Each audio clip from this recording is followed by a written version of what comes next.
I desire that you would remember the ladies and be more generous and favorable to them than your ancestors. Do not put such unlimited power into the hands of the husbands. Remember, all men would be tyrants if they could. If particular care and attention is not paid to the ladies, we are determined to foment a rebellion and not hold ourselves bound by any laws in which we have no voice or representation. Abigail Adams sent this plea to her husband on March 31st, 1776. The men paid no attention, and the women did not foment a rebellion until February 20th, 1915. The awakening begins. The politically satirical Puck magazine had treated the suffragists as a joke.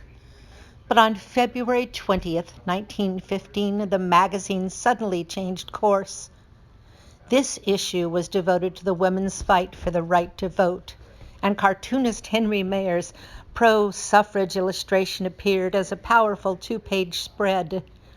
It emboldens women in the East to awaken to their rights, to the power of their voice as the women in the West had. An awe-inspiring female striding across the country, her cape demanding votes for women, her blazing torch held high, and women across the land responded. As potent today as it was in 1915, beneath Miller's illustration, a poem by feminist Alice Duer Miller recalls the determination of those who both came before and continue the fight for the vote, equality, and women's rights.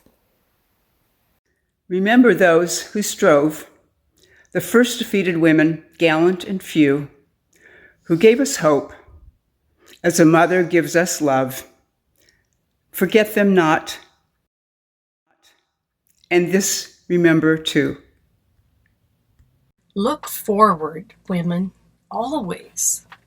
Utterly cast away the memory of hate and struggle and bitterness.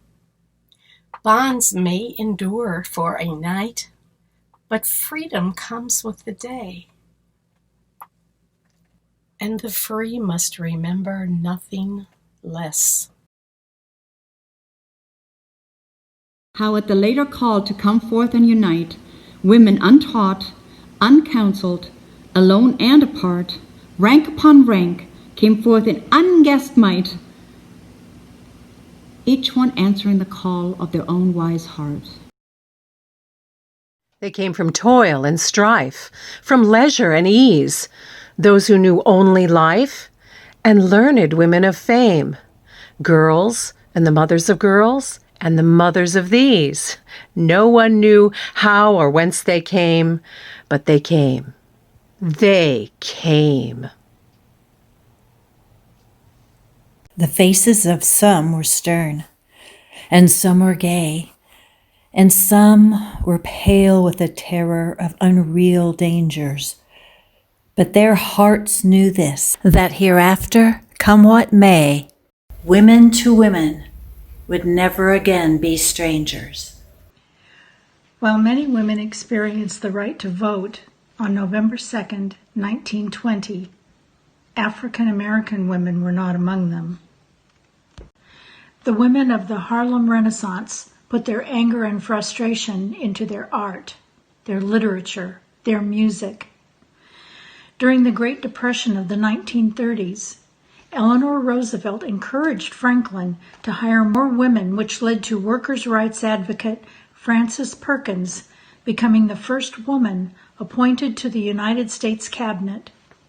She served as the U.S. Secretary of Labor and was responsible for the passing of the Social Security Act. Your Social Security is now under threat. Vote. World War II gave women in America an opportunity to experience life outside the home.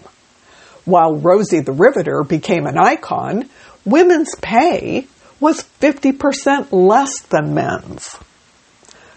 the women Air Force service pilots flew, ferried, tested, towed. More than 1,000 WASPs served, and 38 of them lost their lives during the war.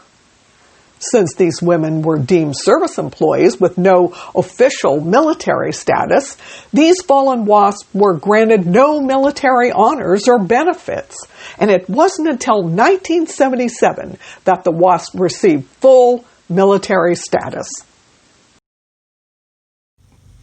Then came the 1950s, and women were put back in their place. Vote.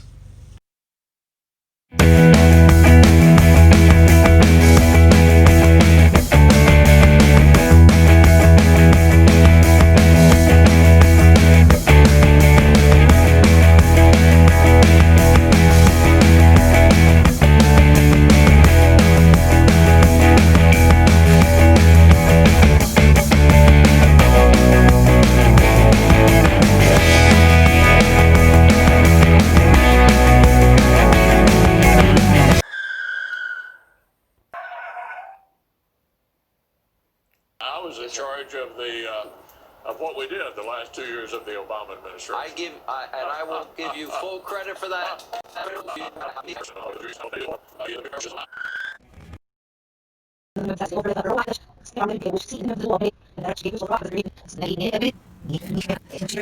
Listen.